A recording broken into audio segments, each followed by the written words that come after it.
One of the amazing gifts with which the planet Earth is endowed is nature.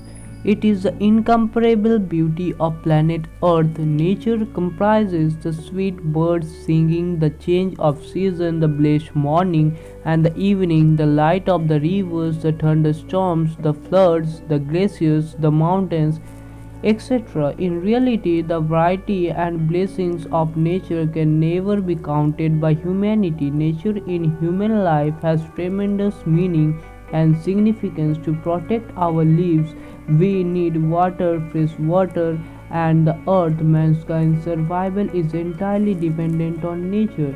Sadly, at the hands of human, nature has suffered a great deal. Humanity has damaged and ruined nature in different ways. Over 100 years or more, mankind's industrial and technological advancement has hit the flow and rhythm of nature badly, without understanding the fact that its destruction would end human existence. We have been unnecessarily misusing nature and its wealth for our material benefit.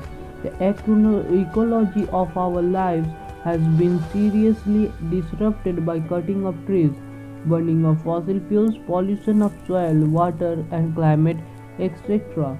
Nature is at immense risk. The atmosphere is contaminated by the introduction of dangerous and contaminating elements into it. We are experiencing shifts in the patterns of the atmosphere. The living testimony to this reality is the torrential rains, floods, droughts, earthquakes, landslides, and glacial loss. So protect the nature and be their friend, not their enemy.